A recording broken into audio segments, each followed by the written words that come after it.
side of town here, there's a lonely stretch of road. People say it's haunted, oh, so the story goes. I've never seen her out there, but I can't deny folks been disappearing from Bragg Road my whole damn life. Back in 1939, this poor girl lost her head. Found out a man was lying in another woman's bed. She let her emotions take complete control. Family murder, suicide, damn the very soul. She's now a creature of the dark. She'll forever call to wayward hearts. She'll promise you pleasure through the night, but death is all you'll find in the lady in white.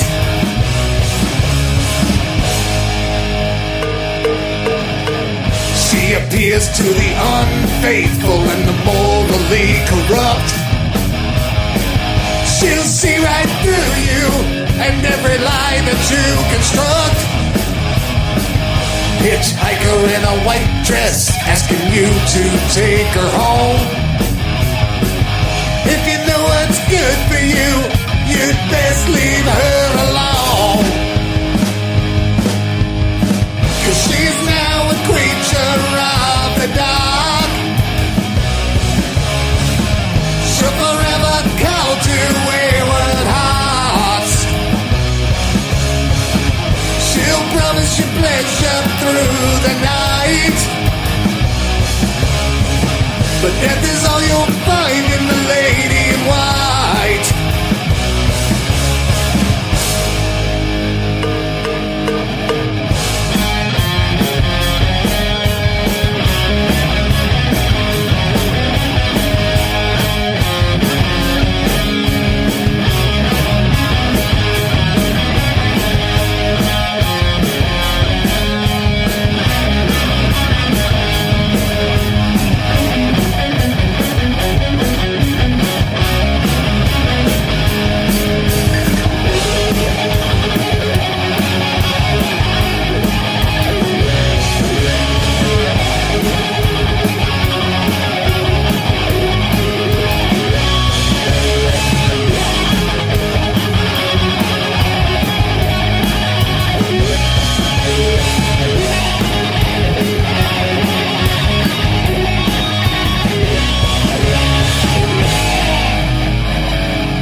Legends tell, if you think she's what you see, she'll drag your ass right straight down into hell. Best you'd ride along with me, 'cause she's now a creature of the dark. She'll forever call to wayward hearts. She'll promise you pleasure through the night. All right. How's everybody doing on this Sunday evening? Is the sound okay? Can y'all hear me? Am I clear to you? My name is 12 Gauge, and this is my channel, 12 Gauge Investigative.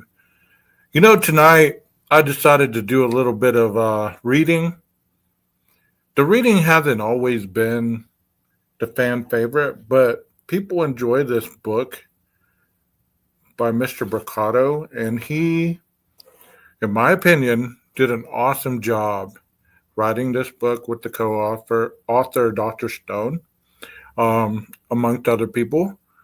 And that's why I enjoy reading it, because it tells about situations that either I haven't heard about or describe certain parts of the criminal acts that make it so darn interesting, in my opinion. Many people, if they dove into some of these books, they'd be so knowledgeable, because for this book, it's easy to follow along, but it also gives you the understanding when it breaks it all down. Tonight we're going to start with John Wayne Gacy. And for those of you that have heard of Mr. Gacy, I'm sure he's going to really refresh your memory with what he was about when I start reading this. If you know who John Wayne Gacy was, go ahead and put a little bit about John Wayne in the chat. In Stephen King's 1986 novel, It, an evil shape-shifting creature feeds on the inhabitants of the town of Derry, Maine, as it finds that its victim tastes better when they're maximally frightened, likened in the book to the salting of meat. It prefers to consume children, who are easily scared. In the book's opening sequence, the entity, which has assumed the form of a disarming clown named Pennywise, went the confidence of a young boy and proceed to mutilate him. It is truly terrifying to realize that outside the imaginary town of Derry, there once really was a friendly-looking predator who wore a clown suit and secured the trust of young people, luring them to unspeakable death. However, the fictional character's real-life counterpart of sorts, John Wayne Gacy, would only kill after he had satisfied himself in a prolonged episode of rape and sadistic torture. That was the particular salt he needed. Gacy was born in Chicago, Illinois on St. Patrick's Day in 1942. The future killer had a turbulent relationship with his father, reported to have been an alcoholic who both verbally and physically abused him, his two sisters, and their mother. While he would always resent that, his father called him a sissy and a mama's boy who would probably grow up queer.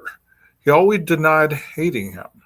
His father's homophobic disdain was related to his son's preference for things like cooking and gardening over sports, and on at least one occasion, stealing women's panties.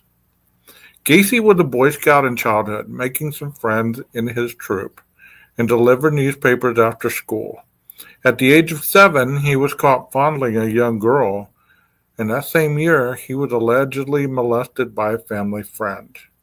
He reportedly engaged in some animal torture as a child, catching mice in a trap and dissecting them alive with scissors as they bled and squealed. Pertinent to our previous discussion regarding head injuries, Gacy was hit in the cranium with a swing at the age of 11, resulting in a cerebral blood clot that sometimes caused blackouts. When the condition would resolve 6 years later, he developed a non-specific heart ailment. Throughout his life, this vague condition would suddenly flare up, whenever convenient to him. One wonders if it was an unconscious justification for him not being as physically active as his father would have liked.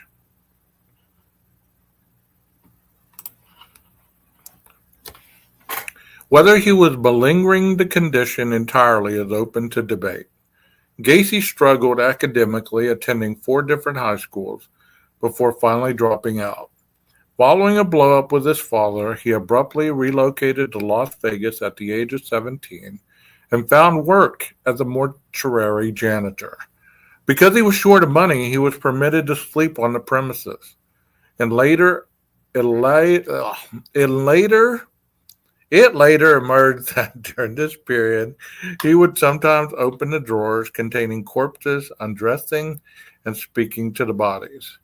Once he embraced and caressed the cadaver of a teenage boy, drawing back in horror at the sudden realization of his own behavior.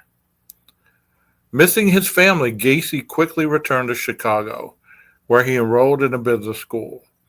There, he further developed his knack for fast-talking people and in and out of whatever he wished. Following graduation, he worked as a management trainee for a shoe business, quickly being transferred to Springfield, Illinois, to run a men's clothing outlet for the same company. In 1964, he married a woman from a wealthy family, relocating with her to Waterloo, Iowa. 2 years later, and taking over the management of one of her family's fried chicken restaurants. How many of you were intrigued by Mr. John Wayne Gacy, the killer clown? Anybody? The couple had 2 children. Those who knew him during this period deemed him gregarious and charming. He at last seemed to have earned his hypocritical father's respect. This persona masked Gacy's dark and dangerous true character. In 1968, he was arrested for sodomizing a teenage male employee. To the shock of his community, he vehemently denied the accusation, claiming he was being set up by people opposing his candidacy for president of the local chapter of the JCs. Privately, however, he hired a teenager to rough up the boy who accused him and spray him with mace. Despite his indignation and protestations of innocence, Gacy pled guilty and was sentenced to 10 years in the state men's reformatory in Anamosa, Iowa. His wife subsequently filed for divorce. Then, during Gacy's period of incarceration, his father died, and he was not permitted to attend the services. His serious legal issues, the dissolution of his marriage, and his inability to pay his respects at the funeral collectively left him feeling that every hurtful thing his father had said about him had ultimately proved true. So think about that. His father had such a disdain for his son, calling him names, sissy, amongst other things, and he was always trying to prove himself. But he was also going in the wrong direction. In light of his exemplary behavior, Gacy was paroled after a mere 18 months. A psychiatric evaluation completed prior to his release noted the likelihood of his again being charged with and being convicted of antisocial conduct appears to be small. Oh, that psychiatrist was so wrong. He returned to Chicago, where he found work as a contractor and married a second time to a recent divorcee with 2 daughters. He became active, one might even say overactive, in the community affairs, serving as membership chairman of the Chi-Rho Club, a board member for the Catholic Inter-Club Council, a captain for the Chicago Civil Defense, a member of the Holy Name Society of Federal Civil Defense for Illinois, Democratic precinct captain and vice president for the JCs, which once declared him their Man of the Year. So, not all killers are creepy, behind the scenes, not doing anything great. He was hailed as Man of the Year by his committee.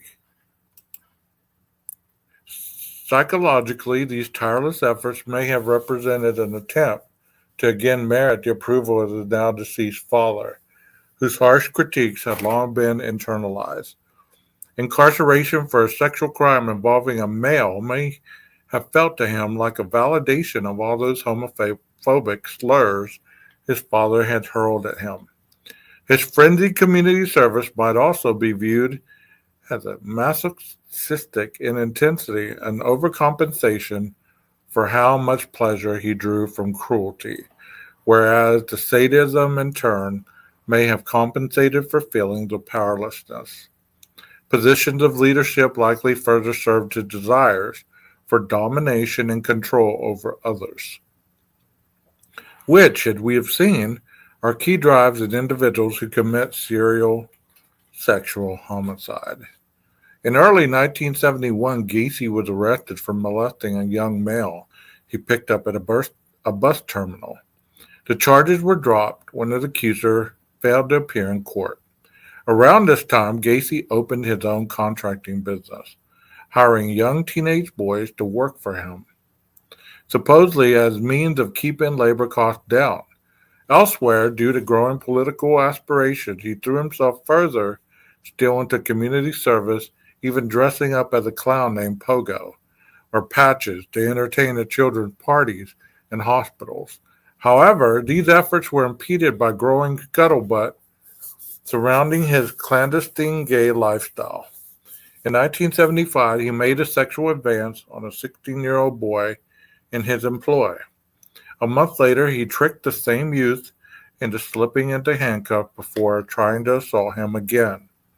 The boy was able to free himself, and after a physical altercation, Gacy vowed to leave him alone. Perhaps surprisingly, the consummate liar kept his word. Sparing the intended victim's life may have provided him a sense of power to serve to undo the shame associated with having been outmaneuvered by a teenage boy. So we have Gacy, the teenage clown. Not the teenage clown, what am I saying? The clown who liked to molest teenage boys. So, here we go. Many other boys and young men would not be so fortunate. The friendly-faced Gacy acquired victims with a variety of methods.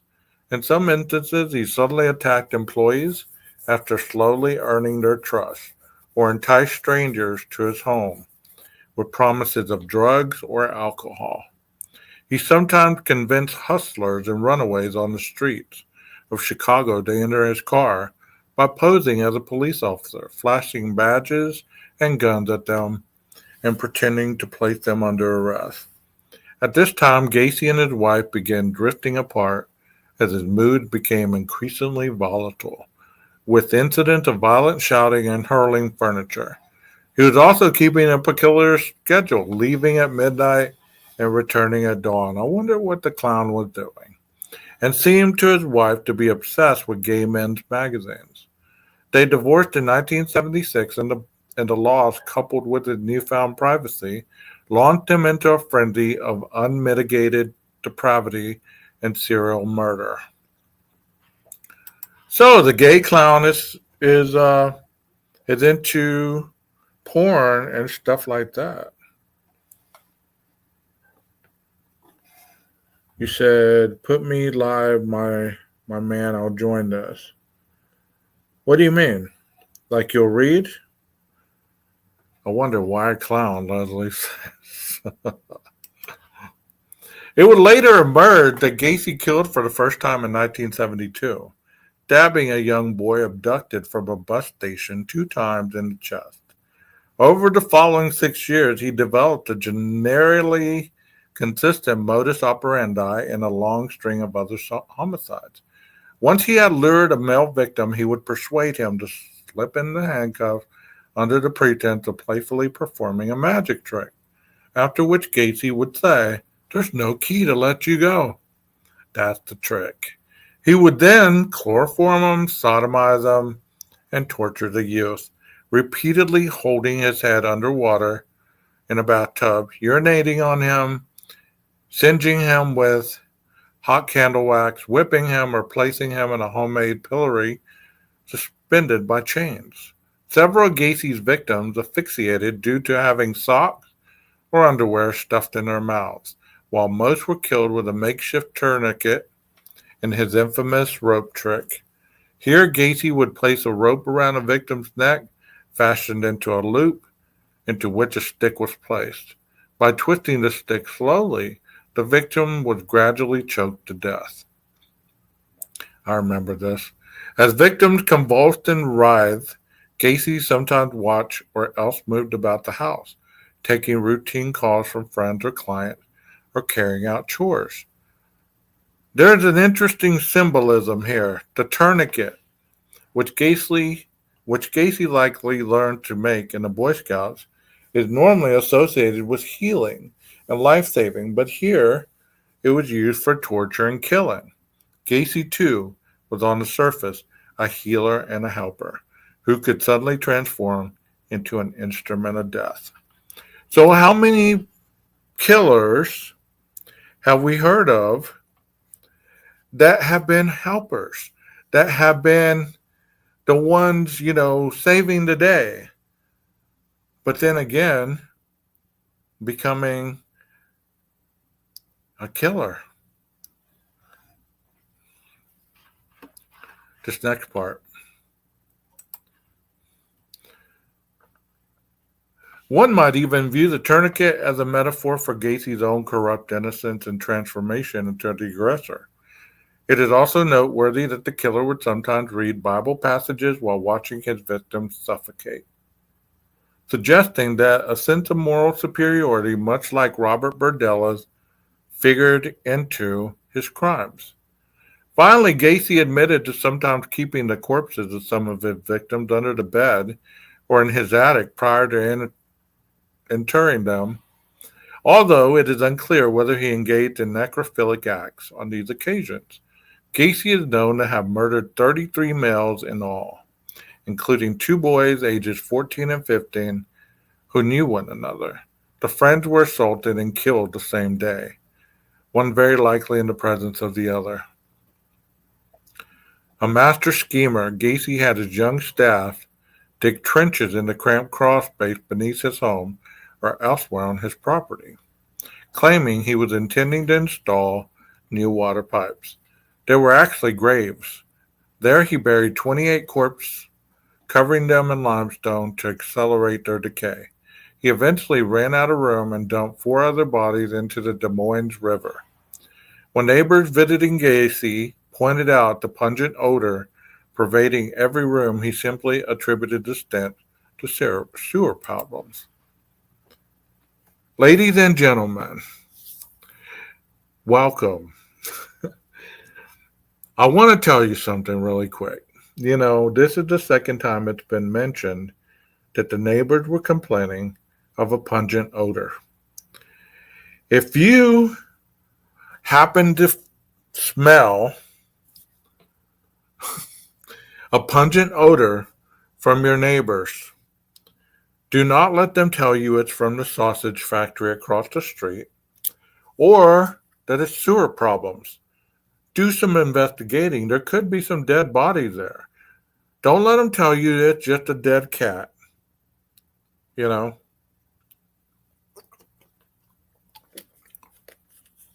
Because a lot of these neighbors could have stopped these from happening a long time ago if they actually had reported it. I know a lot of people don't want to get involved in people's business, or business, should I say. But if you're smelling this stuff from a neighbor's house, maybe it's time to get involved, In 1978, the killer came to the attention of authorities in the investigation of a missing 15-year-old boy, Rob Peast, who had last been seen at the pharmacy where the boy was employed. Gacy had recently completed a remodeling job there. The smell creeping through the house was recognized by one of the agents who had experience working in the morgue, and ultimately gave rise to a search of the property and the discovery of Gacy's virtual cemetery. By way of a long, arduous process of comparing remains recovered in the cramped, maggot-infested crawl space, with dental records of young men missing from the area, the full extent of the killer's horrifying actions gradually emerged. As of the writing of this book, 6 of Gacy's young male victims have not been positively identified. Gacy displayed a complete lack of remorse during legal proceedings. In one revealing moment during the testimony of one of the victims who had survived the killer's torture, he began laughing out loud. He was ultimately sentenced to death, carried out by lethal injection in 1994, after 14 years in prison. Still craving notoriety, he passed his time in captivity, selling original artworks of clowns, cartoon characters, and skulls, and vehemently denying his guilt. Readers can view an example of his morbid artwork in the illustration section of this book.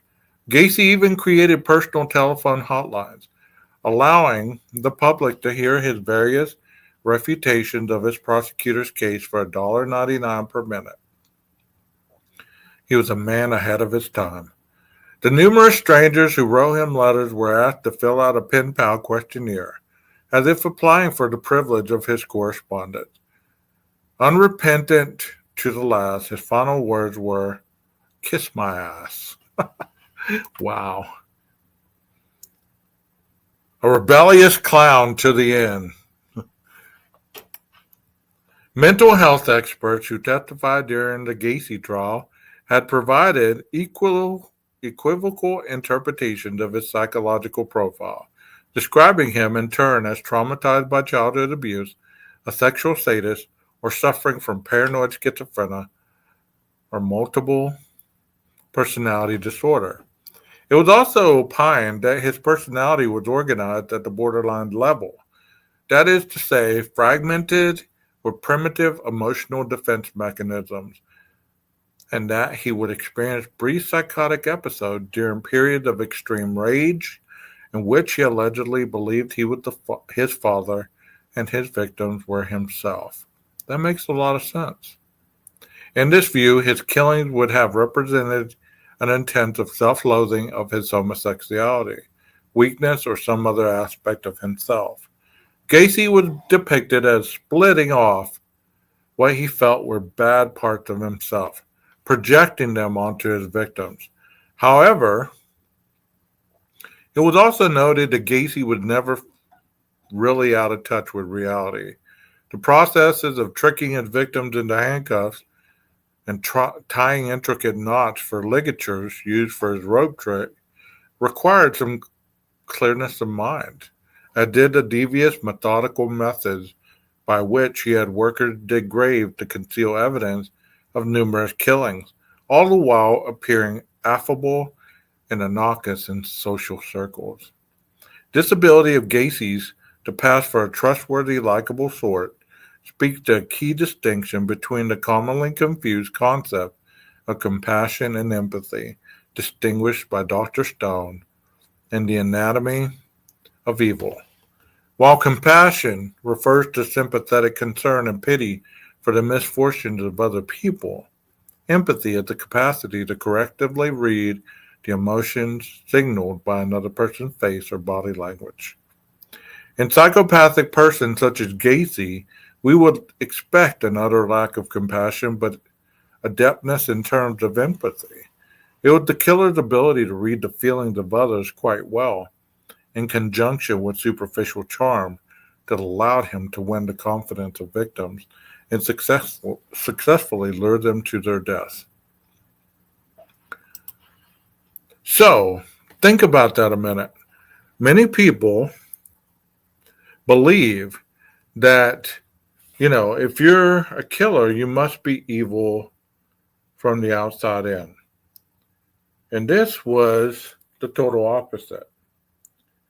It was a repression of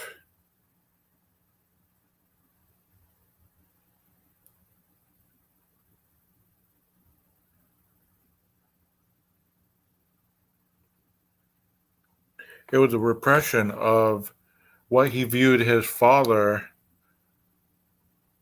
and he turned into not liking everything his father was projecting onto him, so he projected it onto his victims. So the clown was quite wearing masks at all times. In fact, throughout his lifetime, Gacy displayed virtually all the personality traits associated with psychopathy: a grandiose sense of self-worth, pathological lying, conning and manipulation, callousness, a total lack of remorse for others, and an inability to accept blame for his actions. He also exhibited a number of the classic traits of poor behavioral control, such as impulsivity, irresponsibility, promiscuity, a lack of realistic long-term goals, and numerous short-term marital relationships. While we might be compelled to consider Gacy's head injury in childhood as a contributor to his later aberrant behavior, it is important to note that post-mortem examination of his brain by Dr. Helen Morrison revealed no abnormalities. In fact, one might find both puzzling and disturbing. Gacy's alleged abuse and humiliation at the hand of his alcoholic father may have resulted in a constant struggle to counter intense feelings of inferiority and internalized homophobia, with acts of rage and unfathomable cruelty. The late Roy Hazelwood, a trailblazer in the profiling of sexual sadists as part of the FBI's Behavioral Sciences Unit in Quantico, Virginia, spent time interviewing Gacy. Hazelwood noted that for offenders of this type, character pathology is linked with paraphilic arousal, so the others must be controlled and degraded for sexual enjoyment. Those he examined were almost uniformly Caucasian and male, and most had occupations involving contact with the public. 40% described driving excessively, sometimes with no clear goals, for long distances. 83% collected items related to violent and or sexual themes, most commonly pornography, guns, sexual bondage, paraphernalia, and detective magazines. Almost 50% were married at the time of their crimes, typically to a compliant individual who was the victim of the sadist's tortures, but which were later carried out to a more extreme degree with strangers. Nearly 75% had committed murder. Among their killings are several commodities, such as careful planning, the use of pre-selected location, captivity, a variety of painful sexual acts, sexual domination, the intentional infliction of pain, and death by stabbing or strangulation. With the exception of playing out sadistic sexual fantasies with a spouse, presumably because he had no real sexual interest in women, Gacy displayed all of these classic characteristics. A manipulative, cold-blooded rapist, torturer, and murderer, Gacy is a quintessential example of the type of offender designated to Category 22 on the gradation of evil scale. Enjoyment of these heinous activities had become an integral part of who he was as an individual, and had he not been captured, the crimes would almost certainly have gone on indefinitely. Consider the following. At the time of Gacy's arrest, he had claimed he was on his way to his father's grave to place a Roman Catholic rosary there before heading home to commit suicide. The very picture of guilt, shame, and remorse. Then, while incarcerated, he considered, or at least portrayed, himself as having returned to his devout Catholic roots, seeking the sacraments and serving as an acolyte at the masses celebrated by the prison chaplain. During his trial, Assistant State's Attorney Larry Finder described how during a visit to Gacy in his cell, he asked the killer to demonstrate his infamous rope trick. Evidently, at this particular moment, the captive was not pretending the crimes never happened, or that he had no recollection of them. Gacy asked Finder to pass his own hand through the bar and imagine the wrist with the victim's neck. Then Gacy reached into his pocket and fished out his rosary, that potent symbol of his purported repentance.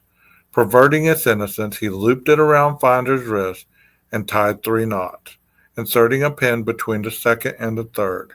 Turning the improvised handle, he explained that as the boys and young men writhed and convulsed, the garrote would gradually tighten, such that it was the victims, in his twisted view, who had killed themselves. An outrageous statement to be sure. Interestingly, however, if we understand that Gacy's fragmented personality was symbolically represented in both the murderer and the young people whose lives he took by force, then in a curious way, the idea of the victims killing themselves takes on a revealing double meaning. What do y'all think about that? And I have seen that interview where um, he did that, what they were saying just then. Sure, if you want to, Chick. I'm sorry, I was on another page. If you want to come up here and read, that's fine.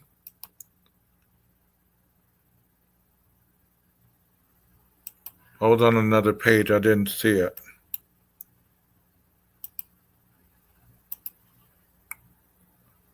There you go. There's the link.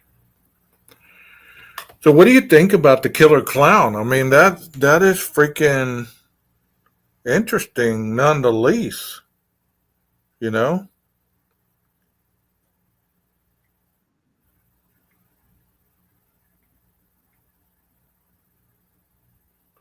Hold on a second. I'm sending a text to my nephew.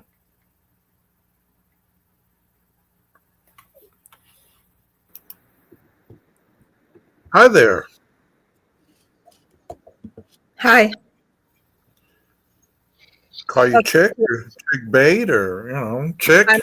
Well, I was crew because you egged me on to be crew, but Okay, we'll be Chick Bait. That's fine. thank So you want to read? You want to read with me? I love reading. Okay, well what I'll do is every time you finish like a paragraph or something, just Okay. stop and we'll talk about it. All Okay. right? So where should I start?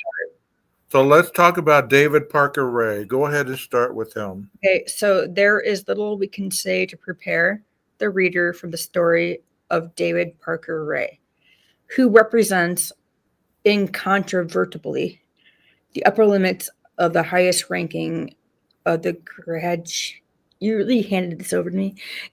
Gradations of evil skill. As we enter his toy box, the isolated trailer he transformed into a soundproof chamber of horrors, equipped with countless torture devices of his own device. We recall the inscription above the gate of hell into the third canto of Dante's Inferno. Abandon all hope, ye who enter here.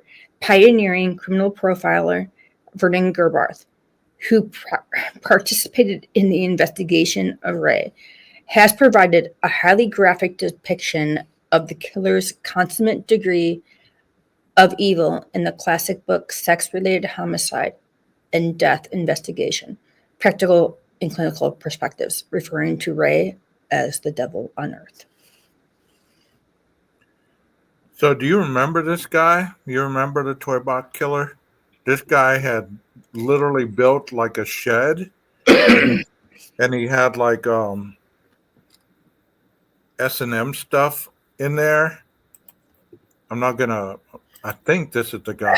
So let me go ahead and go to the next one. But I think this is the guy. Do you remember him? Not like offhand, but like it rings a bell to like I did like true crimes like the 90s to now, and this took place in New Mexico. Yeah. I think this is the guy. I think this is the one. Yeah, but it's kind of weird. Like it's bizarre because I remember it, but I forgot it. Yeah, it's fine. It's fine. I mean, a lot of these cases have been, shown on YouTube, but it's cool not to know. Well, overshadowed by recent events, Right. Can I read this? Go ahead.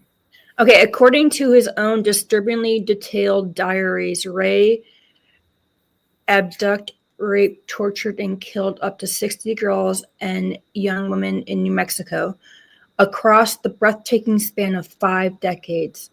His criminal career came to an abrupt end on March 22nd, 1999, when a blood-soaked 22-year-old woman, Cynthia Vigil, entered a stranger's mobile home after running down a highway running only padlock chains and an iron slave collar. Covered in bruises, burns, and puncture wounds, she informed police that Ray had picked her up in Albuquerque while she was working as a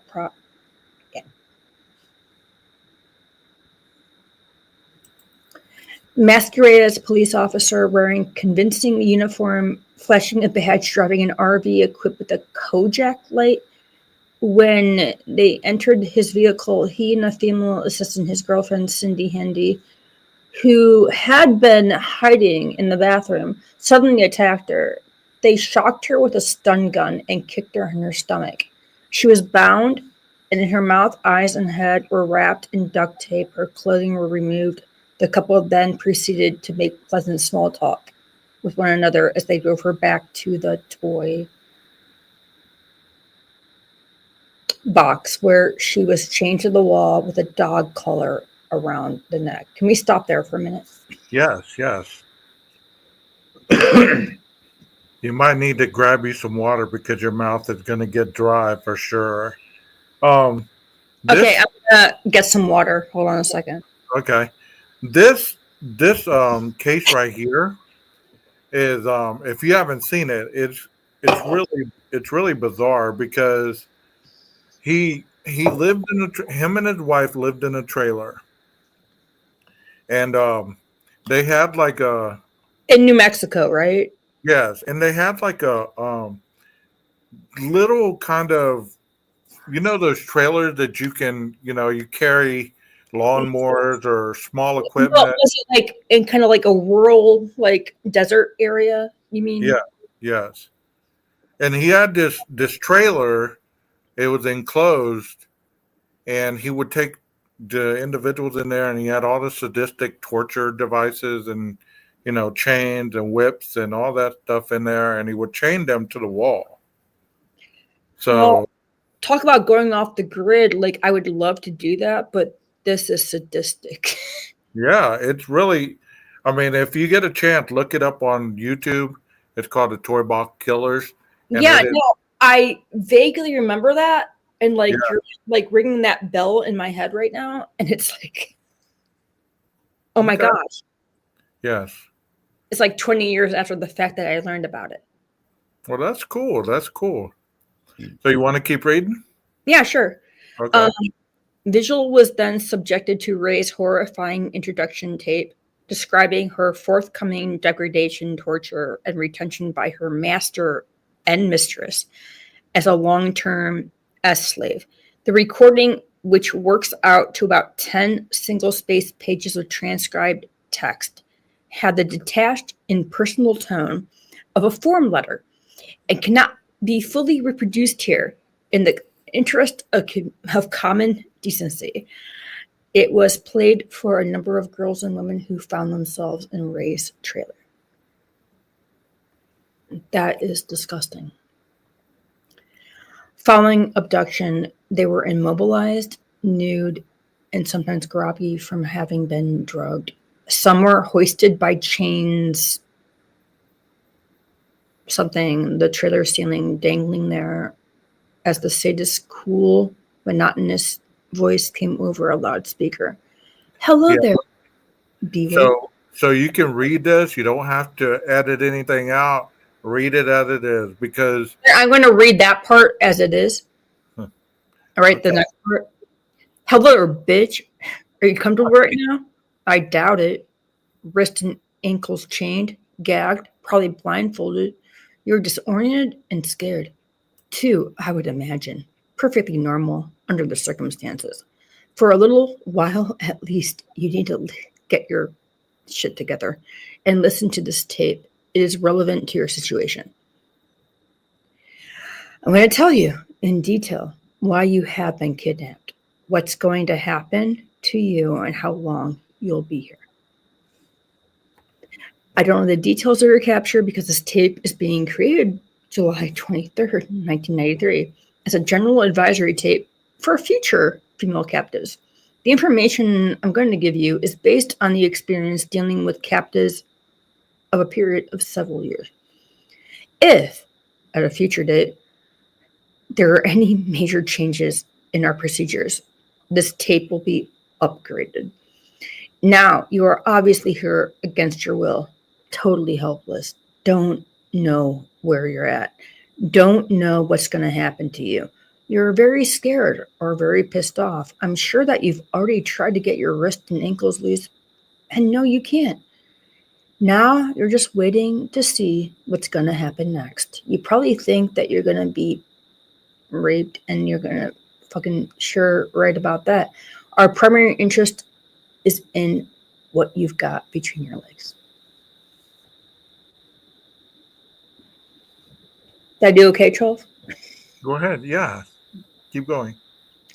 You'll be raped thoroughly and repeatedly in every hole you've got, because basically you've been snatched and brought here for us to train and to use as sex slaves. Sound kind of far out? Well, I suppose it is to the uninitiated, but we do it all the time. It's going to take a lot of adjustment on your part, and you're not going to like it a fucking bit. But I don't give a big rat's ass about that. It's not like you're going to have any choice about the matter. You've been taken by force, and you're going to be kept and used by force. The tape was meticulously designed to induce maximum fear and eliminate any last shred of power, hope, or personal identity. At a later point in recording, Ray explained. Keep going. Well, let's talk about that for a second. As Michelle was saying right here, she said, Yeah, I'll go back to your the YouTube thing. I can't see the chat. that's fine. I'm going to read it. She said, "Hey, 12, Unsolved No More had this guy reading a letter of his rules. Oh my God, they're disgusting. It's a full hour of his rules and him reading it. Yep, this is. I've heard him reading it. But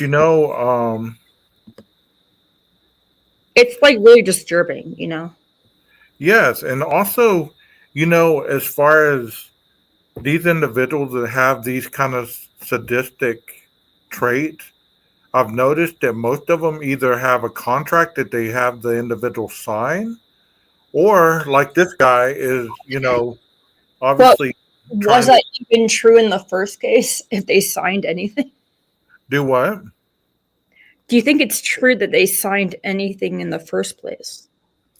I don't think they did, but I've seen in other cases that I've done that where the individual has imprisoned them as a sex slave, and they've been made to sign that they're going to be permissive, they're not going to try to escape, they're not going to do this, they're not going to do that. So I don't know if that's what this guy did, but on the other cases, I've definitely seen that. It seems like something you would write to protect yourself after the fact. Yeah. And make them think that this person consented to something they didn't consent to. Right, exactly. You want to go ahead and continue? Yeah, I can do it. Okay. Right. As far as I'm concerned, you're a pretty piece of meat to be used and exploited. I don't give a flying fuck about your mind or how you feel about the situation. You may be married, have a kid or two, boyfriend, girlfriend, a job, car payment. Fuck it. I don't give a rat's ass about any of that. And I don't want to hear about it. It's something you're going to have to deal with after you're turned loose. I make it a point never to like a slave, and I fucking sure don't have any respect for you. Here your status is no more than that of one of the dogs or one of the animals out in the barn. Your only value to us is the fact that you have an attractive, usable body. And like the rest of our animals, you will be fed and watered and kept in good physical condition and kept reasonably clean and allowed to use the toilet when necessary. In return, you're going to be used hard, especially during your first few days. You're new and fresh. I don't think anybody signed off on that. I don't think so, but this was a psychological effect, I guess, to tear them down. Like, can you imagine hearing this on a micro or? I just mean there are kinky people who like consensually engage in stuff. Yeah. But this sounds to me like somebody that nobody consented to this. Right. Right. No, I'm not saying that they consented. I was talking about other cases where they did consent. Even if they did and they go too far, you're going Yeah. too far. You're an abuser. Yeah. Right Go then ahead. and there, you're a criminal. Go ahead. As the tape droned on, Ray's various rules of the house were imparted regarding speaking and punishments for making too much noise or attempting to resist. It was explained in terrifying detail that victims would be chained up and kept for months. They would be whipped and electrocuted. They would suffer every conceivable manner of sexual assault, including routine acts of bestiality with Ray's. They would be whipped and electrocuted. What the hell? But bestiality? Yeah, bestiality too.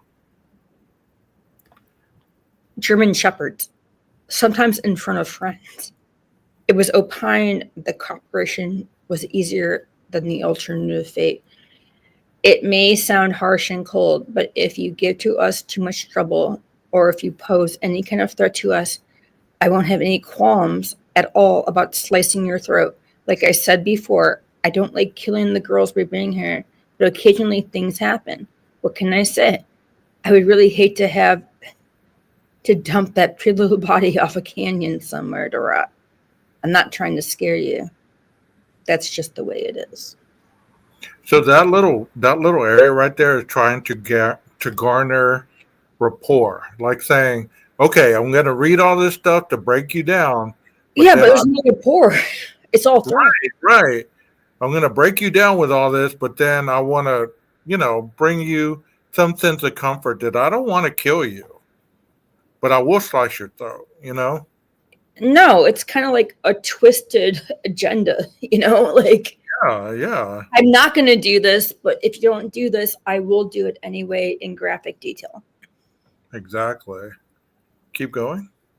Okay, finally, Ray explained that once he had grown tired of the victim, he would drug her with a cocktail of sedatives and employ hypnotism techniques over the course of several days.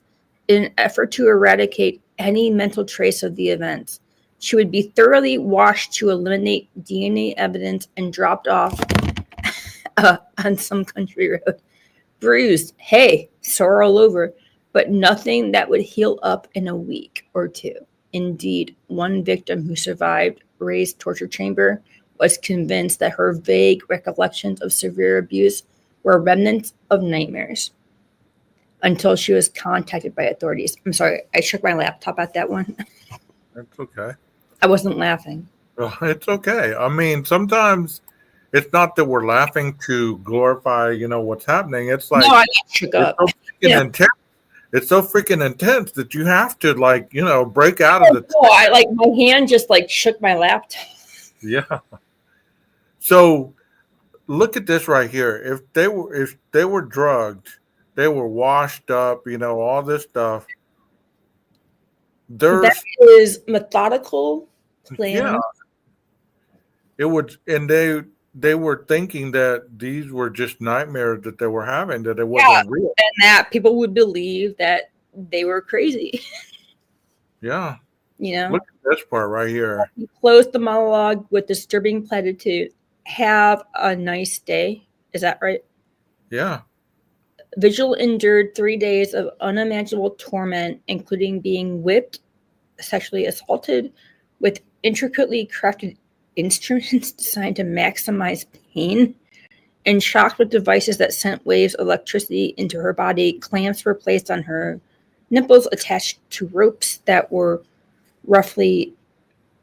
run through pulleys and connected to lead weights for the purpose of painfully stretching them. One of Ray's dogs was made to lick gravy off her naked body while he and whose Hendy looked. His wife. That's disgusting. On Vigil ultimately managed to break free of her chain, stabbing her female captor in the Okay, I can't read all these words. I'm sorry, man. It's okay.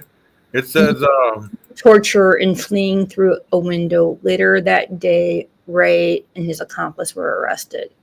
The three would suddenly become acquainted with the sadist $100,000 torture dungeon. Investigators found the trailer equipped from top to bottom with what Ray called his friends: sex, toys, police straps, whips, fish chains, fish hooks, chains, clamps, syringes, surgical blades, pins, saws. let me stop right there. It said that Vigil was able to break free of her chain, stabbing the female captor in the breast and the back of their head with an ice pick that had been used in her own torture. I know, but I had to skip over that part because like it triggered me. Oh, okay. I So wanted to read that part. that's just wild. It's like it's awesome that she was able to escape. No, that's like a real validation of how much pain and suffering you're going through. Yeah. You use that to attack your captor. Soldering iron and bars used for spreading victims' limbs. Hey, 12, Yeah. I have to use the bathroom. Can I introduce you to my friend Lewis? Yeah. He's my placeholder. Okay, Lewis, you want to keep reading? Sure. Hold on. You go Where are we at? there on this It says there were detailed diagrams. There were detailed diagrams. With soldering iron. Yeah, go ahead and read that. Okay. Soldering iron and the bars used for spreading victims' limbs. There were diagrams and pornographic drawings drafted by the killer himself, demonstrating various methods of inflicting imaginable pain, as well as meticulous instructions for the handling of slaves. He had designed devices such as a contraption to be placed over the head, which would distort victims during assaults, adding to their torment. In the center of all of it was a gynecological chair. Damn. Gynecological chair. Yeah. I'm back. Yeah. Okay. And Where did we leave off? right here with the chair. The chair? Yeah. Okay, there was the gynecological. Yeah. Yeah, that's a weird word. To which one might be strapped, but thanks, Lewis, for filling me in. Sure. Might be strapped in a number of sexual positions. Ray's homemade device for electrocuting victims while he was hooked in the merriment. Who wrote this stuff? Dr. Brucato. Okay. Him and Dr. Stone wrote it. Okay. And these are recollections of what the crime actually did and happened. So they're just telling you exactly what was found. So for our subs, if you would, I know if you might be triggered, but if you come to a part that you can't read, just mute yourself, I guess, and I'll read it. No, I can read anything. Okay. Want to hear a brief backstory? My mom was in theater. My dad was in politics. Mm-hmm. I've lived most of my life on stage. I didn't want to. Mm-hmm. So yes, yeah. I can read pretty much anything. Like Michelle said, this was a tape that he made. She seemed to be very versed on this case, and he did make that trailer was it was soundproof. Yeah. Yeah. So continue on. Okay, was recovered. There were dolls of women naked and shackled with exaggeratedly large breasts being subjected to extreme torture. Video equipment had allowed for recordings, as well as observations of victims from other rooms. Captives were forced to watch their own abuses in a mirror or on a television monitor. Authorities also discovered a padded coffin in which victims were sometimes forced to sleep. for extended periods of time on shelves where there were books on sexuality, psychology, and female anatomy, topics with which Ray was acquainted to disturbing degrees, as well as to medicine and witchcraft. I don't know about you, but padded coffin, that would be so difficult. And I've heard of other cases where, people have been kept under beds and Well, I mean, imagine if you're like, right, homeless and in need, you will, okay, end up in that situation, maybe. That's what I'm saying. Like, people think like they're so safe. You're not. Yeah. And Yeah. that's an interesting statement right there, because a lot of people don't understand, how these situations occur. They think that people are just out there being snapped up, but you're trying to live and provide for Here you yourself. go, ready? Yeah. And somebody They're comes not up, stupid. They're surviving. and somebody comes up and offers you, a place to stay Well, or something. Or And food or yeah, and before you know it, you're in one of these situations. Yeah, then you can't get out of it, and that's a sick fact.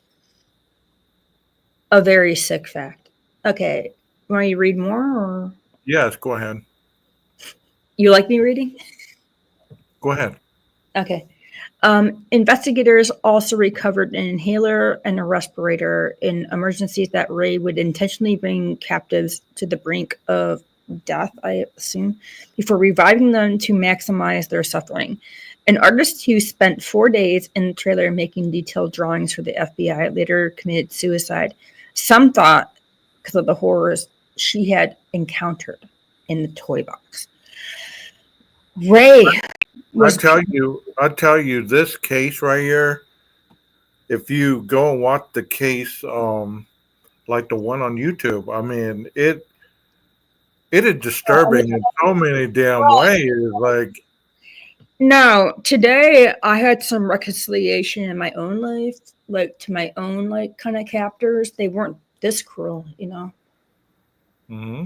But just talking to family and old friends, it's difficult to ask for help, Right.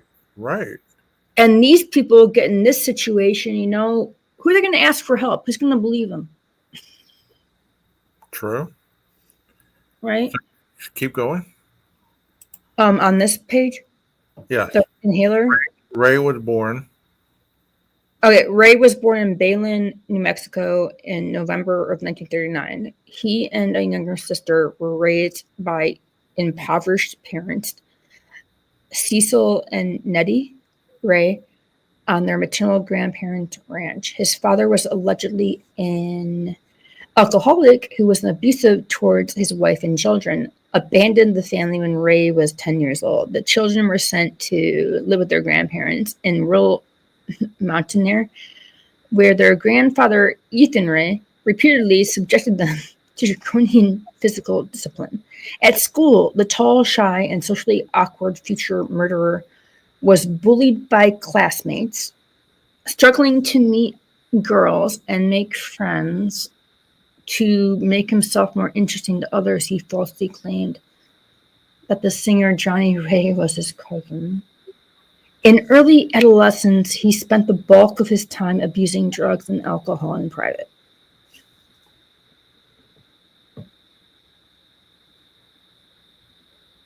Dang.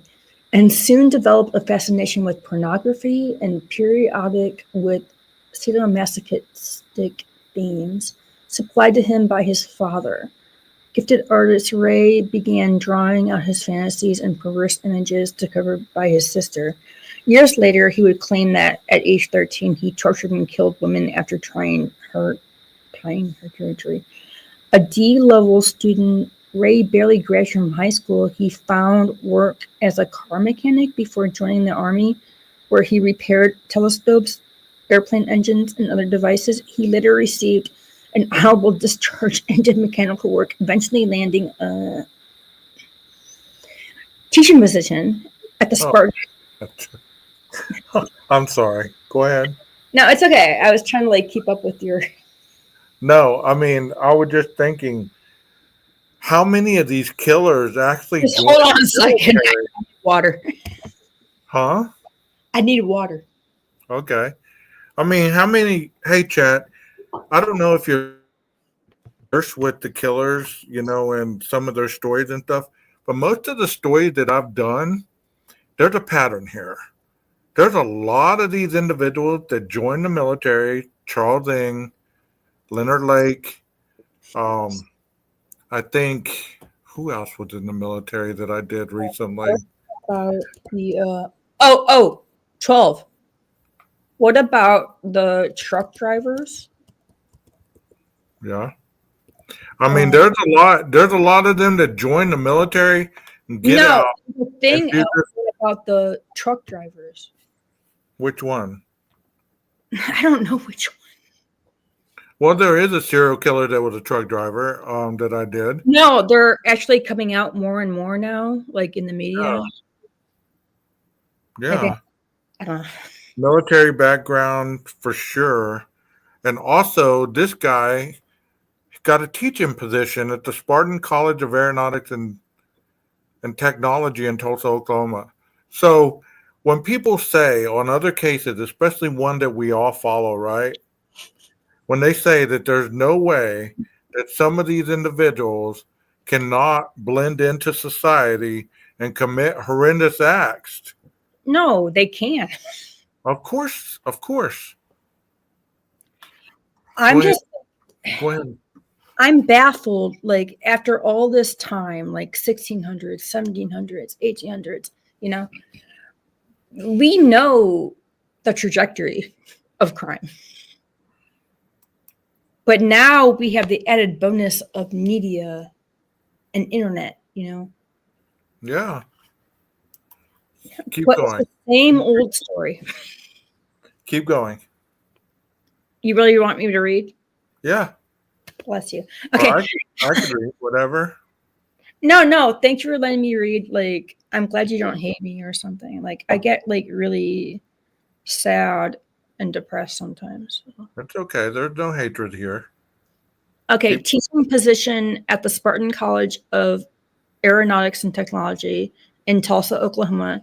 He went on to find work as a maintenance man for the New Mexico Parks Department. Well, he was considered a diligent worker. It was noticed that he was something of a pack rat, taking home materials and equipment for personal projects. At the time, no one would have imagined that he was using these to construct diabolical instruments of sexual torture, consistent with the pattern of many short-term marital relationships associated with Harry's.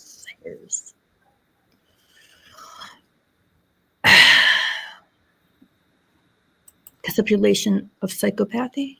Ray was married and divorced 4 times. He fathered 2 daughters. Wait. Do you ever wonder if the offspring is normal? Like, he had 2 daughters. I'd be... There is no way your offspring is normal unless you're in foster care, adopted, or whatever by family. There's no way. I mean, I'd like to meet some of these offsprings and talk to them to see exactly how close they are to what their fathers were. I mean, because you have to. No, I mean, like, dude, you're speaking to the messenger. My dad abused my mom. He abused me and my mom. So reading this is not like that uncomfortable for me for some reason. I do seek help every day for my problems, but you never ever get away from that feeling that you might become like them. Right. Well, I appreciate you being strong enough to share this stuff on the panel. Mm-hmm. You want to keep reading? Yeah, sure. Okay. Okay, conceptualization of psychopathy. Ray was married and divorced 4 times. He fathered 2 daughters. Throughout his adult life, Ray presented publicly as a devoted and hardworking family man. In his extensive private journals, however, he described kidnapping and raping over 100 females between 1955 and the time of his arrest. He recorded ratings of his victims' sexual performances. Ew. He noted his preferences for prostitutes and hitchhikers, whom he could readily abduct, and schoolgirls and housewives who he found easier to humiliate and frighten into submission. He also liked kidnapping women he knew to be gay, considering them less likely to carry sexually transmitted diseases. He described grabbing women who were walking, bicycling, jogging, or in need of help along local roads. Ray also abducted victims from bars, in particular the Blue Water Saloon near his home, which tended to attract easily targeted drifters. His earliest entries from the 1950s detailed sexual abuses with the aid of a female accomplice. By the 1970s, he had become deeply involved in sadomasochistic sex and bondage circles, designing BDSM equipment, which he sold via mail order. He occasionally captured and tortured more than 1 female victim at the same time, including 2 young teenage sisters in 1973, and during this period set to work creating an infamous torture chamber. Following his arrest, one of his children, Glenda Jean Jessie Ray, was arrested and convicted for drugging the drink of a woman at the bar, hitting her on the back of the head, and bringing her home to her father, where the captive was sexually assaulted. Okay, 3 days. Well, there's our answer right there. There's our answer. I mean, the sick part was in 2002 or 3, like, I found a trunk in my dad's basement where he had a sex club, and everything fell down on me because, like, I was, like, trying to put that away for years, but when I found that, I realized, like, my mom was a victim, I was a victim, you know. This stuff is not, it's not obscure. Okay, 12? Right. I understand that. I mean, there's been, that's why I enjoy people being open enough to share their stories, because not everybody lives a fairy tale life. I mean, like, I don't want to share my story, but I have to. Because if I don't share it, then I suffocate. Well, I understand that. That's what I'm saying. There's individuals on these platforms that believe that everybody who goes to college or everybody that presents a certain aspect of their lives to other people is automatically a perfect person or could never commit these types of crimes. And that's false. That's false. But here's the thing.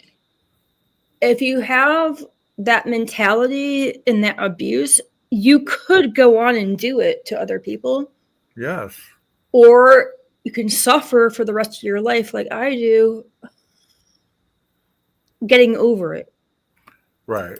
And breaking the cycle. It's a double-edged sword. Yes, it is. Because the best revenge is, doing it back. But I would never do that. And it's scary to talk about abuse like that, like, first of all, they never think that you will talk. And the minute you talk, they run their mouth to everybody to shut you up. Of course. Then you lose everyone around you. Then you're isolated. And then you're alone. And that's how they run it. That is the method of control. That is the method of control. And Can you keep reading, or are you good? I mean, no, I'm 43 now. I'm talking about like when I was like in my teens and my 20s, but so you were put in that position and controlled, right? yeah, no, there was like no way out as far as I was concerned. I mean, it's like the last like 15 years of my life, it's been different. Right. But like I'm 43 now, like in 2004, I was like, what, 23. So a lot of things were different back then. And I didn't like want to talk about it. And I still don't, like I still get choked up talking about it.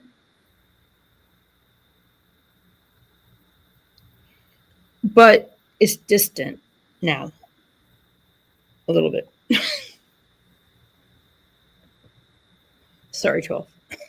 You're fine. You're fine. Do you want me to read the rest of it? Yes, please do. Please do. Ray claimed at the time of his capture that Vigil was a heroin addict he was attempting to detoxify, a statement easily belied by the search of his home and recovery of video evidence. Ray's first trial resulted in a hung jury. A retrial led to conviction for crimes against 3 female victims, including Vigil. He was sentenced to 224 years in prison, at which time he agreed to the locations of several buried corpses. Oh my God. But would take his knowledge of the interment sites to his own grave after having been held for 2.5 years while waiting first and second trials. He died of a heart attack. Oh gosh. Okay, Lewis, back online. Can Lewis finish this? All right, where are we at? The next part. Months after sentencing. All right. Months after sentencing, during legal proceedings, he was in a positive spirits, seemingly totally unmoved, while his surviving victims described their abuse and subsequent drama. He regretted only that his arrest resulted in the loss of his home and other assets, and that the stress of the legal woes had advertently affected his physical health. Henley testified against him. Receiving his sentence. I'm sorry, I just get moody. Receiving a sentence after 36 years for her participation in the crime. A man named Dennis Roy Yancey, that was just jumped out at me, who emerged as another prior accomplice who was later arrested and convicted. Like, how did... This is not the only thing like this, you know what I mean? Like, come here. Yeah. Like, there were several stories in this country, in the world, about this stuff, okay, 12? Mm-hmm. Like, and that's the disgusting part. And how many of these stories actually make it to the mainstream media or any media? Well, it seems like the more horrific, the more it does get to the mainstream media. But a lot of times, it's very generalized. It's not really told like it's being told in this book, and that's one of the reasons that I enjoy this book, is because it's not watering it down. It's actually telling you exactly what went on, what happened. Like, people tell people who have been abused, like I have been severely, not to read stuff like this. Don't look at that. You'll be triggered, right? But it actually calms me in some weird way. If I can talk about somebody else, I can talk about me. Right. And no therapist on this earth will ever understand what I'm saying about that. Well, I wouldn't say ever. There's some great ones. There's some great ones that are able to have empathy, and The only good ones I know are hospice nurses that helped my grandmother when she was dying. And I was right. 1996, like Yeah. not So I mean, they're you know, trying to tell you to stay alive and do this and do that, and it's like, why can't you let me mourn the death of my abuse? I understand that. There's a Yeah. lot of people. There's a lot of people that have been severely abused, and it causes extreme deteriorating effects in their lives throughout their lives. And I would rather be alive than be suicidal every day, but I've been suicidal ever since I was 12 years old, you know? And I can't stand a therapist who says, "Oh, yeah, let's get better. Let's be chipper," And it's like, it won't work that way. I'd rather just be understood. right, right. Well, And I'm not in any danger, by the way, guys. that's good. That's good. I know a lot of times you need to vent. I've seen you in other chats, and you just want to vent. You just want to be able to talk to people. And a lot of times people just don't really get the severity of someone when they're reaching out.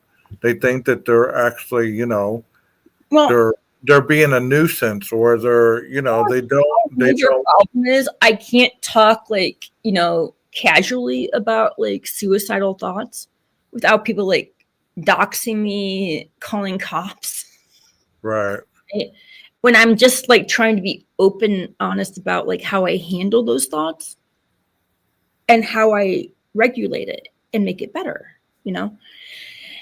But people get like really confused and like, I want to help you out. And I'm like, you're not helping me. right, right. Like, Well, do you want to go back into the chat for a little bit, and I'll finish this up because I'm about to. yeah, I'm gonna bow out. Yeah, thanks, man. Okay, thank you for helping me out with this. I mean, honestly, You're welcome. because I'm almost at an hour and a half, and I got to get up early in the morning, so I don't want to go too long. No, it's So okay. thank you guys for helping me out. Thank you for You're reading. welcome. All right. All right, y'all be sure to chat, okay? Yep. All right, thank you. So we're gonna read a little bit more, and then I'm gonna close it out, like I said, because it's getting quite late here. It says Ray may have inherited sadism, abhorrence of women, sexual preoccupation, and a taste for alcohol from his allegedly abusive father. It is noteworthy that it was the latter who reputedly introduced him to pornography with violent themes. This might have felt like a badly needed bonding moment to the maltreated, overlooked boy, or perhaps a transition point from childhood to manhood. If so, it may have represented the moment at which sharing interest in misogynistic aggression and sexual sadism with another person became confused with affectionate intimacy. Indeed, Ray would involve friends, a romantic partner, his daughter, and even his pet dogs in such activities for the remainder of his life. It appeared that at some juncture a split developed in Ray's attitude toward women, whereby they were either viewed as vulnerable or venerable and worthy of proper treatment, or what he called packages, existing only to be sexually spent and discarded. For instance, one of Ray's surviving victims recalled an incident in which he confided that he found her to be a good woman and consequently regretted having mistaken her for the type of person he tortured in the toy box. Moreover, the women who participated in his crimes were not demeaned, and that is the Stockholm syndrome, the trauma bonding.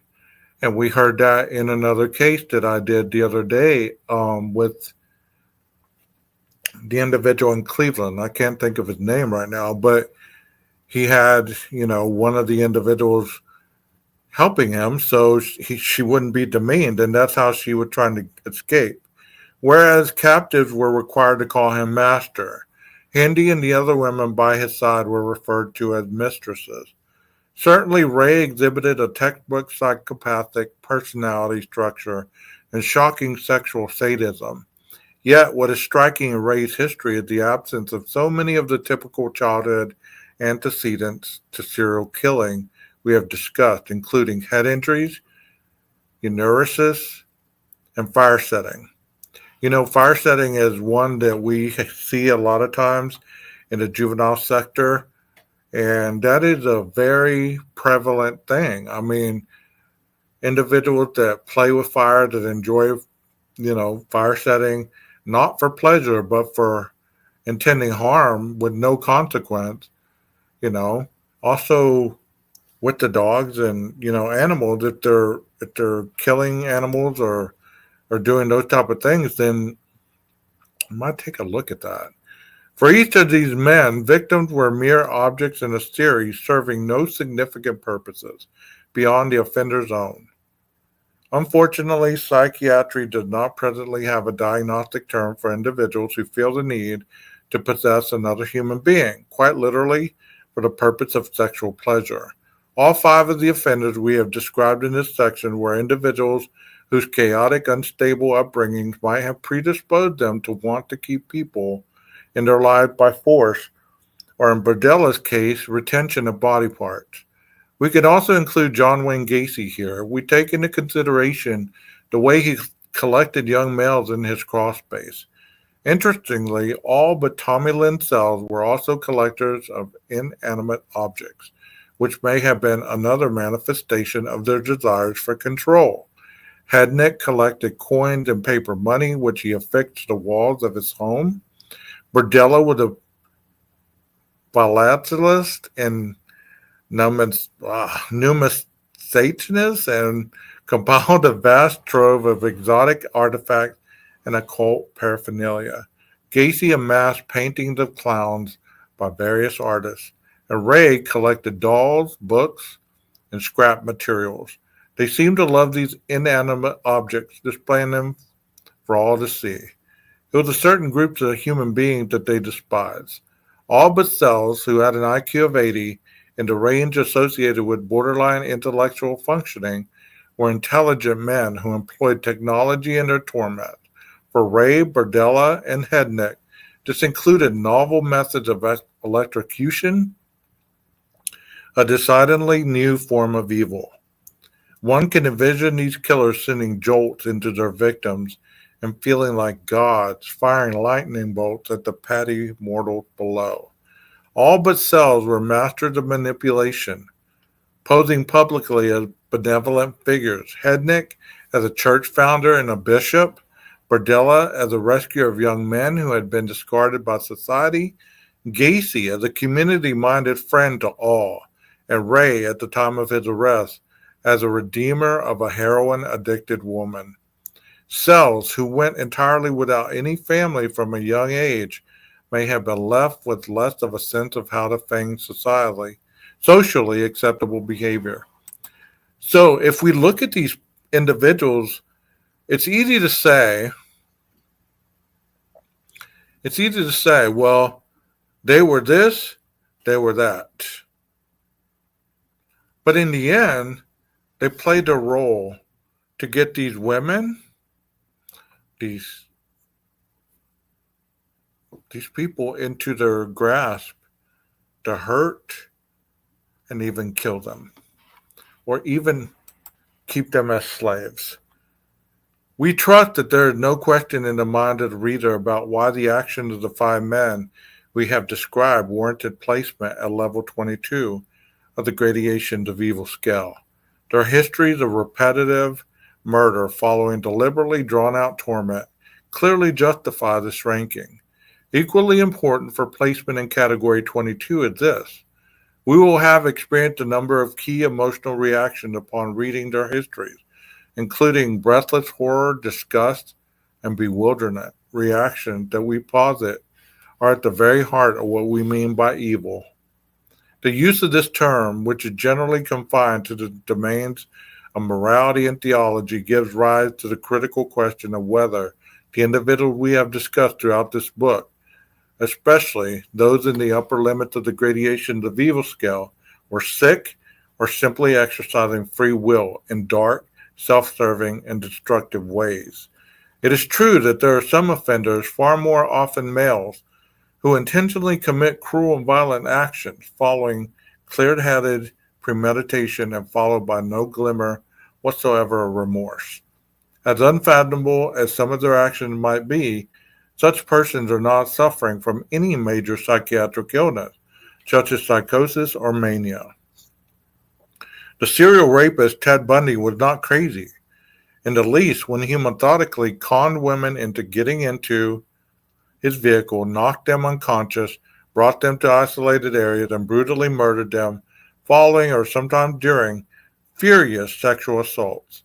He knew full well what he was doing when he revisited undiscovered corpses for necrophilic acts, or when he carted home and applied makeup to 12 severed heads for this purpose, supposedly burning victim Donna Manson's in his girlfriend's fireplace to prevent its discovery.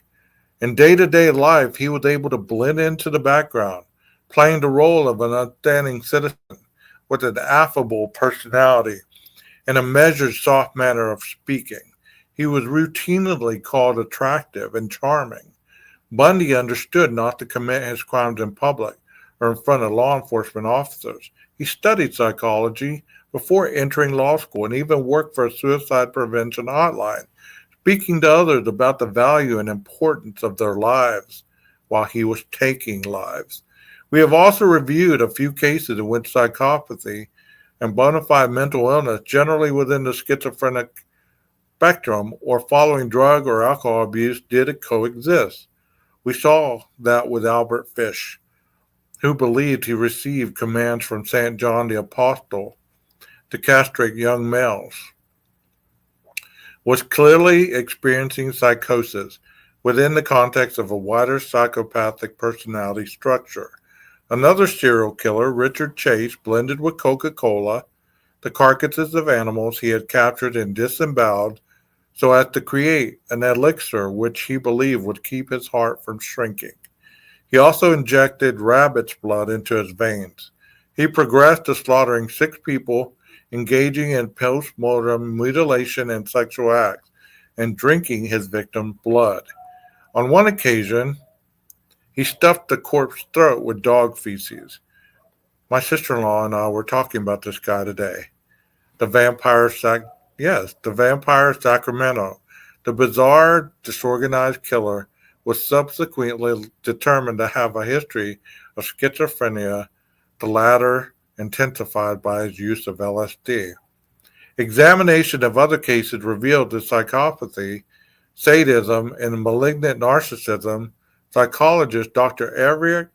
Eric Fromm's and psychiatrist Dr. Otto Kernberg's term for narcissistic personality disorder, accompanied by antisocial features, ego dystonic aggression, and paranoid traits, exist on a wide spectrum, similar to the way in which only 20% of those meeting criteria for antisocial personality disorder would also be termed psychopathic. Some offenders exhibit the effects of abuse, neglect, brain damage following head injuries, and other environmental factors.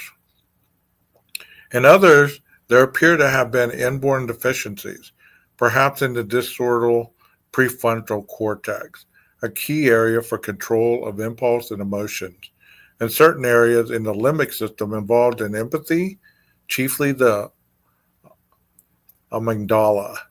These may lead one to grow up without developing a moral center. This in turn constitutes an illness or some form of mental pathology, often diagnosed as personality disorder. While such individuals are exercising free will, the latter is generally distorted, such that one might deem it acceptable to, on the lower end of the spectrum, lie or shoplift, and on the other, to abduct, torture, and kill innocent people. Some of their victims might resemble or call to mind people who once rejected them. There are also killers who are constantly overlooked or abused in their formative years and might demonstrate a sort of secondary psychopathy with sweeping loathing for all of humanity as discussed in the previous chapter. Puzzling, however, is the fact that many individuals who are equally maltreated in their youth do not become psychopaths, emerging instead as solidly moral citizens.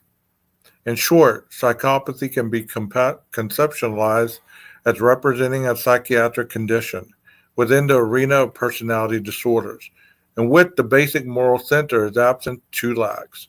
These may or may not involve abnormalities of the brain as suggested by some fMRI work and other cutting-edge science, yet such individuals rarely see themselves as suffering or in need of health.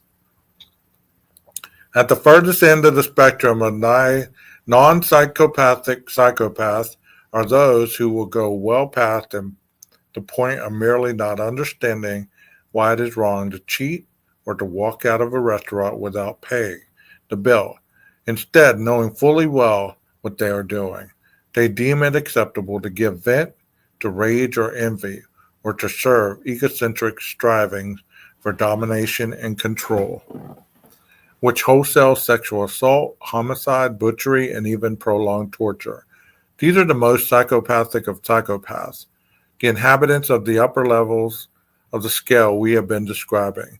When we encounter such offenders who guiltlessly tear through their lives and the world around them, we sometimes feel psychiatric language is inadequate, groping for better descriptors and almost always arriving at the word evil. Such actions are undeniably evil in their effects and how they make us feel, though whether the people who commit these actions are fundamentally evil is a far more complicated question. It may be, moreover, that adverse biological factors alone are not all that may predispose one to commit the acts we term evil. There may be, in some cases, be the additional elements of injury to the head, a severely adverse environment such as abuse or neglect during childhood, or the disinhibiting effects of alcohol or illicit drugs. Many of these factors have been present in abundance in the vast majority of the extreme offenders we have discussed throughout the first half of this book. We do recognize, however, that there are others, despite some degree of congenitally altered limbic activity, who were raised in better circumstances and subsequently emerged with moral centers that were better developed. Persons of this latter sort may actively seek out professions requiring unusual bravery, and fearless they may be at times, willingly engage in aggression for pro-social purposes or tackle disasters head-on in ways that are beneficial to society. I'm going to stop right there. That'll be the place where I stop. So, what y'all think about what I read, what Chickbait read, what her partner read? There's a lot of different reasons. I'm just like, wow. Where'd everybody go? Where'd everybody go? Did this scare people off? Hope not. The Toy Box Killer, y'all need to go check that out. If y'all haven't heard of that case, you need to check it out.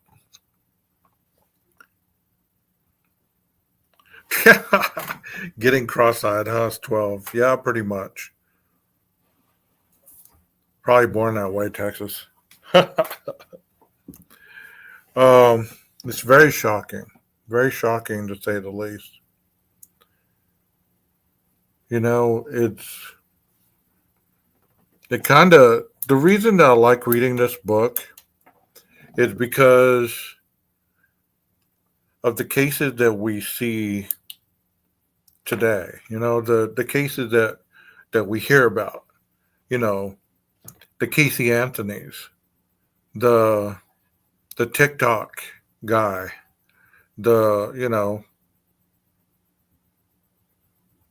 Susan Smith, all of them. I mean, we just hear case after case, and it makes you wonder, like, what made these people do this? And people compartmentalize all these people into one little category. They're all evil. But this book breaks it down and put them into scale that you can see that there's actually levels of their patterns that intensify. And not all of them are psychiatric. Like, in some of the cases, they want to portray that the person was mentally ill or that they had some kind of disorder.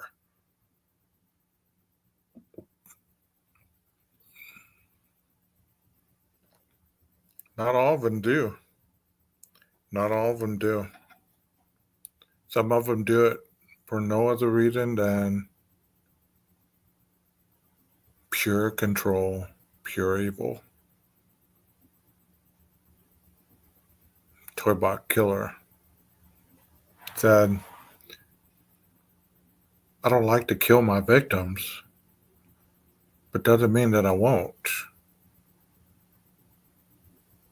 That's just creepy in so many ways. How do y'all like my stop sign? I kind of did some renovations on it. Let's see if I can move out of the way.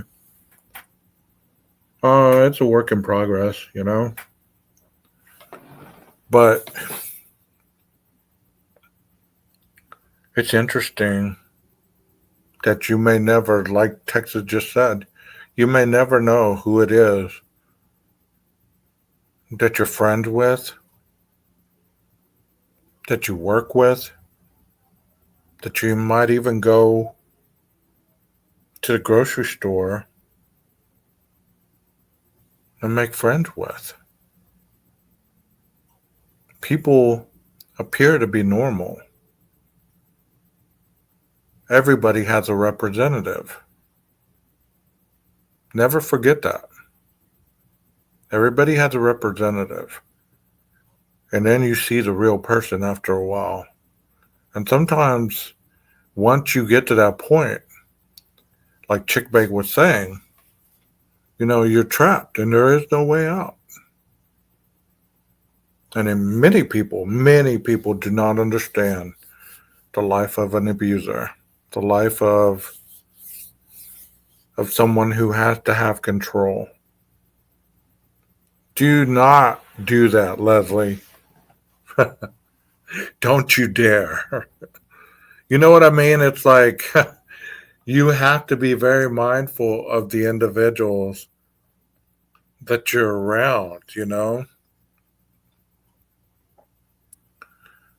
Like, how would you feel if the person that you were in love with, you found out later on that they were a killer, like they've killed people. Not for the military, but for pleasure.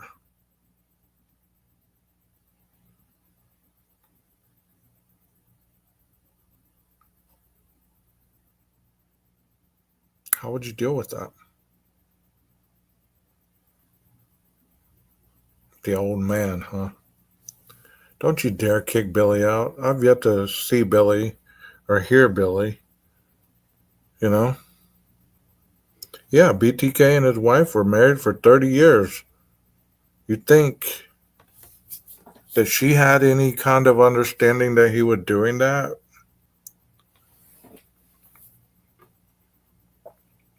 You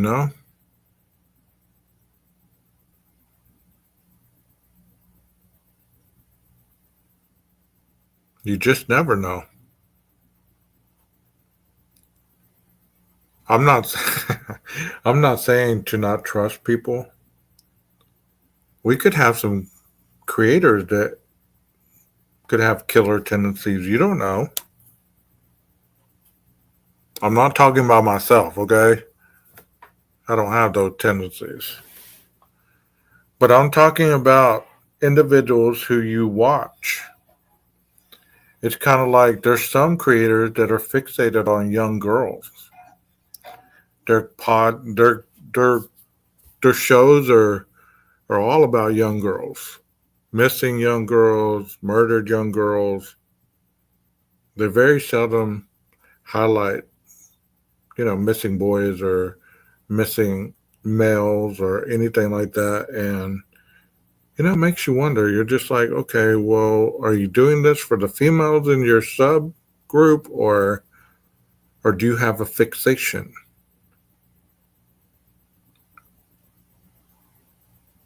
She's watching right now, Leslie. She's watching right now.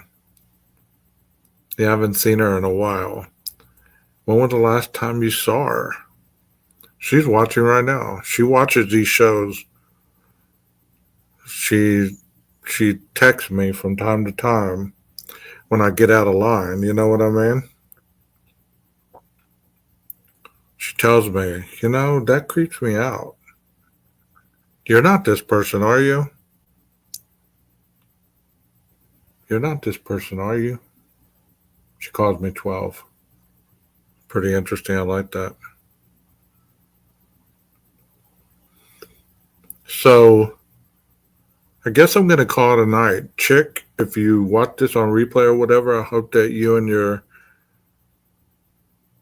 friend there have better luck in whatever it is that you're struggling currently.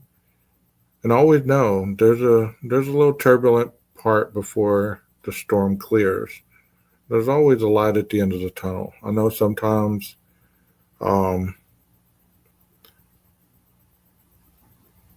that's awesome, Michelle. There's always a little bit of darkness before the light. So don't give up before the miracle happens, Sometimes these cases can get a little dark. They can get a little twisted. But it is real life, and life is not really something to be shielded from. It's to be experienced. That's why some people survive these things and some people die very quickly. But thank you, Precious. Thank you for being here. Thank you all for being here. Sometimes I wonder if you get tired of my voice or get tired of my lives or whatever. But I'm always happy to have you guys in the chat, because without you, there is no me. And Dr. Brucato, if you happen to watch this on replay, thank you so much for writing this book. I'm very interested in your new book coming out, and hopefully one day we can have you on this panel to explain your book through your perspective, because that would totally just give people a different insight on your expertise. I hope you guys have a wonderful Sunday. Tomorrow is Monday, and we're back to the grind. I don't really have anything set up this week, but you know me. I could be on at 3 a.m. talking about, anything. So thank you so much for that, Precious. That means a lot. Thank you so much. Thank you for the super sticker. That means a lot. That's one thing I want to tell you new people, if you're watching this on replay. I'm very spontaneous. And sometimes I don't really, I could sleep a lot during the day or whatever. I could be up at 2 a.m. and, if I want to go live, I'm going to go live, So 6:30 tomorrow, 12. Okay. Doc, go ahead and drop the link to the chat. To his show. You're a mod. Do your job, Texas. Do your job. Or let Leslie do it. Thank you, Melissa, for being here. Thank you for your comments. All right. I'm glad to hear that. Sirius, I hope you're not working too hard. I saw you this morning while you were charting or, documentation, whatever you do. And can y'all please drop Doc's page so we can all go and watch it?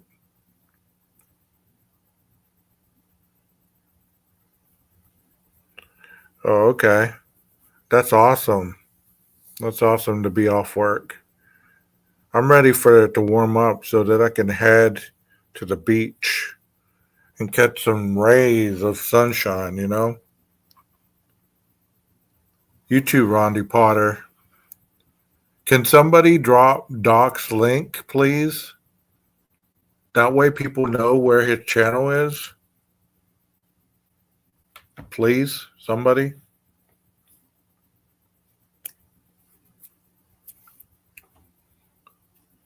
Please, pretty please.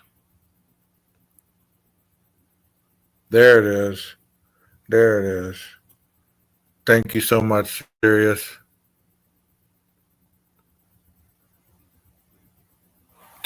Thank you so much. Well, you guys, I'm out of here. Maestro, cue that music. Y'all have a wonderful night. Be safe out there.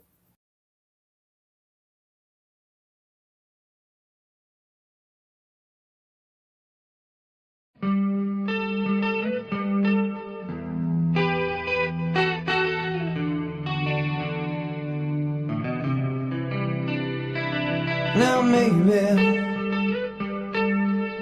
didn't mean to treat you bad, but I did anyway. And then maybe some would say your life was sad, but you lived it anyway. And so maybe your friends that stand around you watch you crumble as you fall down to the ground. And then someday your friends that stand beside as you were flying, oh, you were flying up so high. But then someday people look at you, they're what they call their own, they watch you suffer. Yeah, here you're coming home.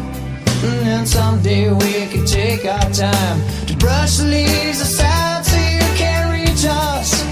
Hey, but you left me far behind. Now, didn't mean to treat you so bad, but I did it anyway. Now I'm saying, but some would say you left with what you had, but you couldn't share the pain. Couldn't share the pain of what she suffered. Now maybe I could have made my own mistakes, but I live with what I know. And then